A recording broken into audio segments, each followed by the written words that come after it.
So may gagawin tayo dito ngayon na pagkabuhaton. Mga idol, kabinet. Gamay kailangan kabinet, pero ito na i-maximize yung lugar.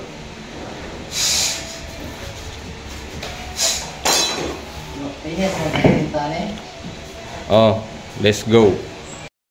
So ito na, tapos nating pang gas rinse, tapos rinse sa taas. Yung lababo natin. So para nakikita ko na yung nakikita ko na yung kalalabasan nito mga idol.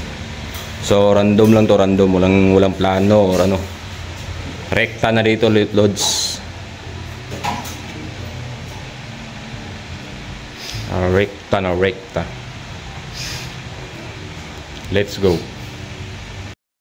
So ito yung mga pambutas natin mga idol para sa ating hinges, para mas accurate at hindi na tayo maguguhit-guhit pa ng maraming kadaghan. So mas mabilis, malinis, pero medyo may kamahalan lang konti mga idol. Pero worth it pag bumili ka ng ganito. So ganyan lang. Tapos ilagay natin yung hinges, screw. Tapos yan na. Hindi kagaya nung dati or yung isa lang, yung ano lang, yung 35mm na pambutas lang, walang guide, matagal, taka pwede ka pang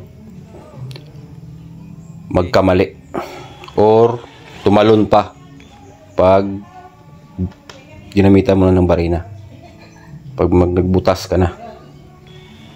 So ganyan lang mga idol. So let's go. Yan na po mga idol, mga loads. Tapos na po nating malagyan ng mga pintuan. Oh, what's up mga idol? So i-waterproof na natin to mga loads, dahil bubuhusan pa natin to, tapos tiles. Yan, yung lahat ng top na yan. Dito tiles din siding.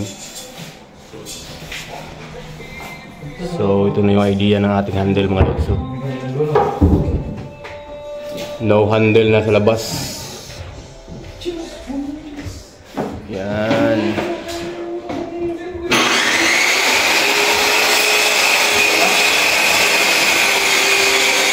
Dito, so, tapos ito lalagyan natin ng ilaw. Lalagyan ng ilaw ito mga idol.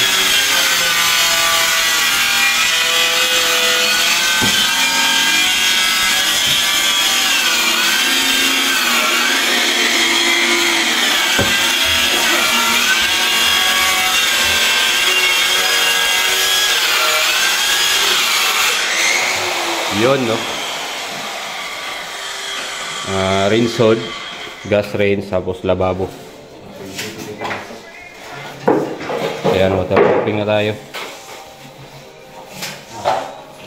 By Marky Boy. Peace out.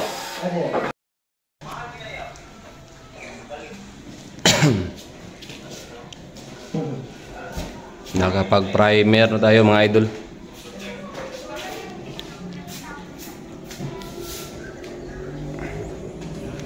Yan, tapos natin yan epoxy primer yan, tapos lacquer putty na tayo para kuminis na.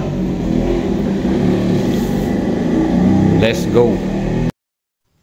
So dito naman mga buddy, mga idol, body pillar yung tinira natin sa mga edging natin. So pinto muna yung inuna ni Marky Boy, tapos yung edging na naman sa body. So yan po yung itsura para mas matibay yung edging natin mga lods at saka malinis. Let's go!